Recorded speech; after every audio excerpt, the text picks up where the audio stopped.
Hola guys, welcome back to my channel. My name is Roxanne. If it's your first time here, then welcome. Today I want to talk to you guys about my favorite fiction reads of 2018. So this is young adult and adult. I will have a separate video for nonfiction, and I'll have another video for graphic novels, picture books, and middle grade or children's fiction fantasy books.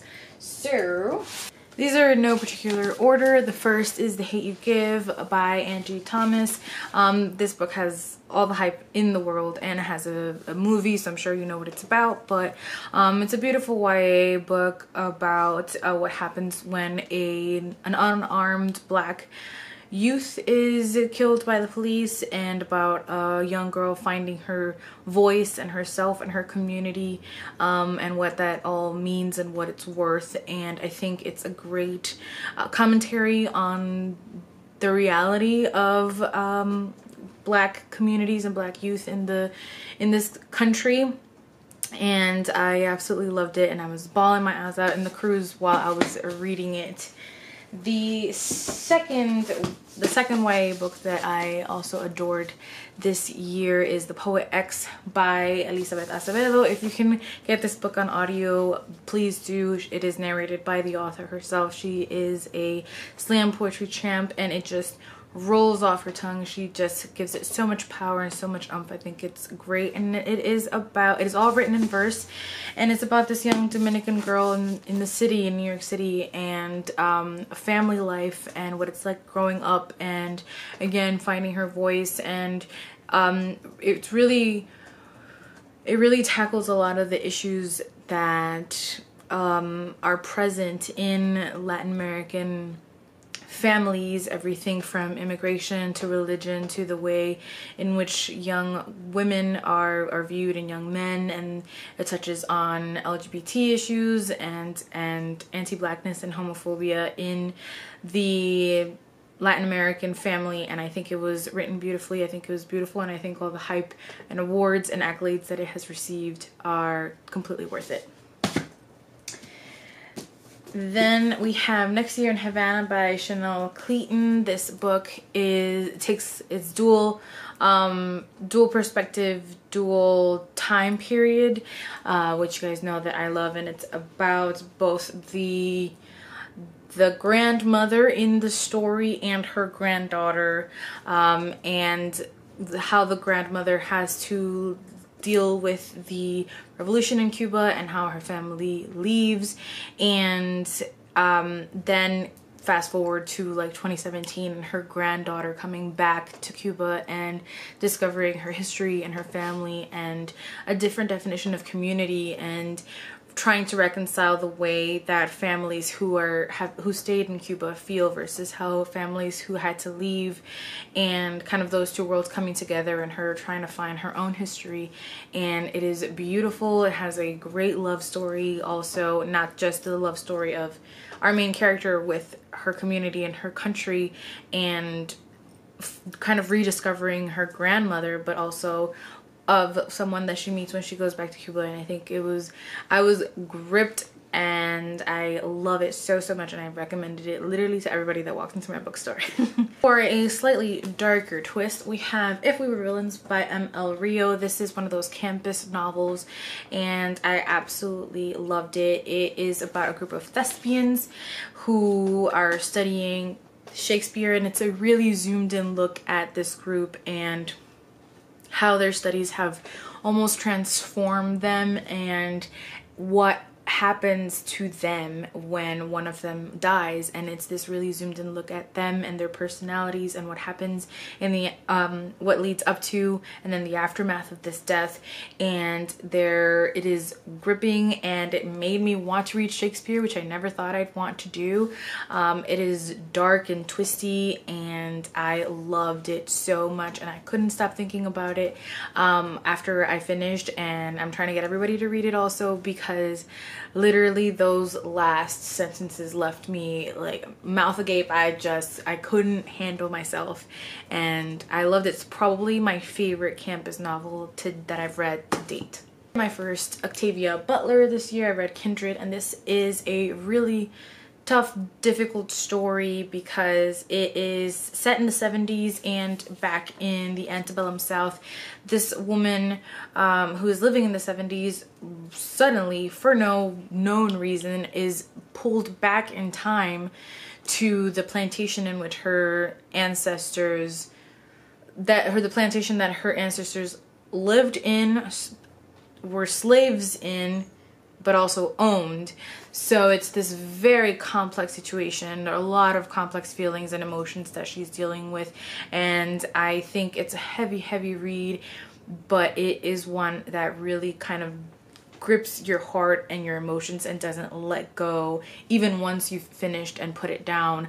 I think it really grapples with the history of race in this country, and you're kind of left thinking about it and contemplating all of that after you've put it down. And I haven't stopped thinking about it. I can't wait to read more Octavia Butler. Again, this is a very heavy read, but it's so worth it. I thought it was great, and I'm incredibly intrigued to see in what other ways she's able to explore race in science fiction. Another one that I really enjoyed this year was Christadora by Tim Murphy. This is a book. Tim Murphy is, I believe, a journalist, and it sort of reads like that. It isn't elaborately written or anything like that, but really it's the story itself and everything that it makes you think about that really got to me. This is a story that has multiple perspectives and multiple times, and it's set around the people who live in this building called the Christadora on the Lower East Side of Manhattan, and it talks about AIDS and how it adversely affected communities of color.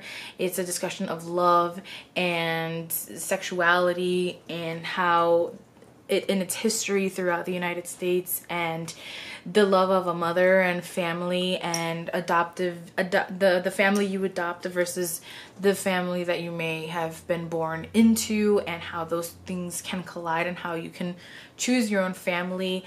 And it angers you because you see how many people had to die for people to start paying attention to the AIDS epidemic, and how miserably we failed these communities, and how that's such a horrible stain in our history.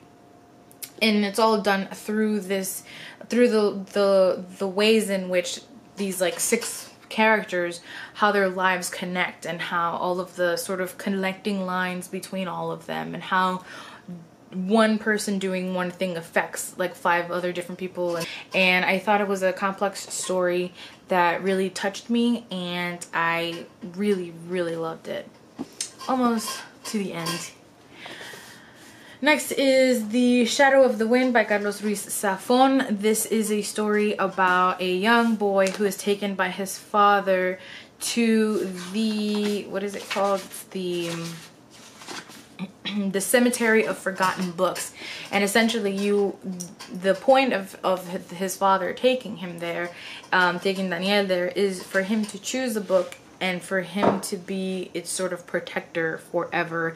And so our main character reads the book and becomes sort of obsessed with the story and obsessed with trying to figure out who the author of this book is, because there's almost nothing known about him. And it's really a story about how stories touch us and how we can at times become obsessed with them because of how deep and meaningful an impact they can have on us. It's about how the horrible repercussions that can happen when machismo takes over families and we don't allow women to have autonomy over their bodies and love who they want to love and love themselves, and the destructive power that machista fathers can have on families and on many other people who are in and around their family.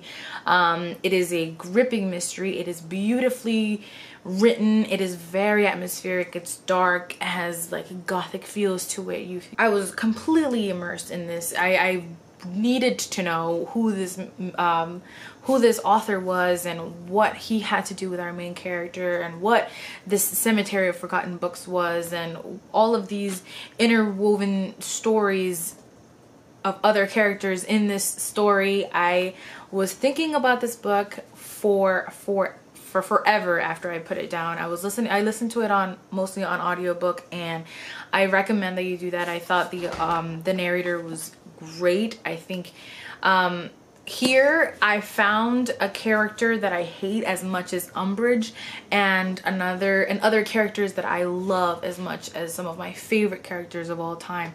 I absolutely adored this. I have the second book. It is a series, but I think it really does well as a standalone as well. Like, you could totally read this and not go on with it, because I think it concludes well enough that this could just be its own thing. But it is part of a series. So I have the second one. It's called The Angel's Game, I believe, and I can't wait to get to it this year. I have The Unseen World by Liz Moore. This is about a young girl who is raised entirely in this very academic lab world, and so she's incredibly smart, and that's her whole world, really, that and her father and the connection that she has with her father. And her whole world kind of begins to fall apart when her father is diagnosed with Alzheimer's and begins to forget everything, forget who he is, but he leaves her clues about his past, and it's about her discovering her past, discovering his past, rediscovering her love for him, her love for everything that he represented in her life. And it's a beautiful, beautiful portrayal of the love between a father and his daughter, and how strong that bond can be, and how the different ways of educating people, and how that can have an effect on who you are as that really has an effect on who you are as a person, and how eccentric education can be, and you still have these amazing people come out. And this story was so beautiful, and it had a lot of hype in booktube, I think last year and the previous, and it is totally worth it. I loved this book so much. Please pick it up, especially if you have a very special relationship with your father. I think you'll really, really enjoy this. Last book, let's see if my battery lasts, is Conquistadora by Esmeralda Santiago.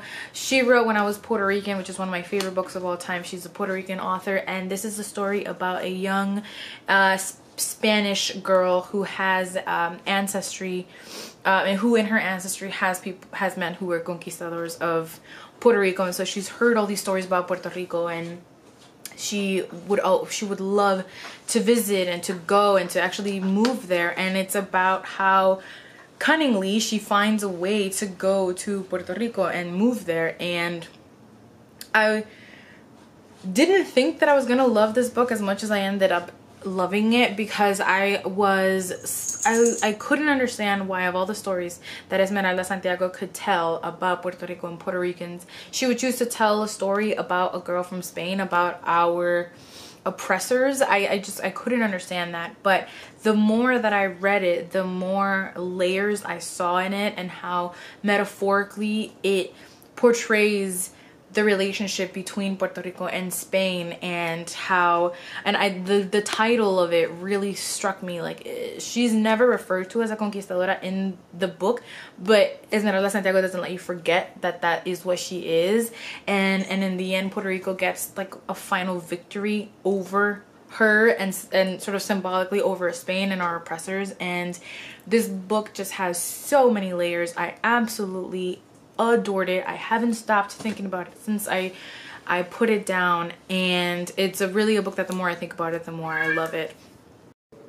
This is a future Roxanne who forgot to discuss The Seven Husbands of Evelyn Hugo by Taylor Jenkins Reid in her favorite fiction reads of 2018 video, so I'm adding it now at the end.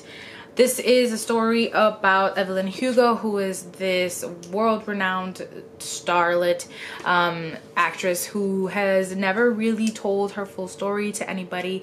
And then one day she reaches out to a journalist and decides that she wants to tell her story. And it is a beautiful story about this journalist and everything that she's going through. It's about Evelyn and everything that she had to go through in Hollywood as a Cuban woman, and it's great LGBT rep, and there's all these mysteries surrounding Evelyn Hugo as a person and our journalist, and why is she trying to tell the story now, and why this journalist. And I was gripped. I couldn't stop reading it. I must have finished it in like 2 days. It has been one of my favorite reads in a long time, like obviously one of my favorites of the year, and I super duper recommend it. So those are the books that I loved in 2018 that were fiction. Let me know if you've read any of these and what you thought. Let me know what some of your favorite reads of 2018 have been. And as always, thank you for watching and for listening. I love you guys.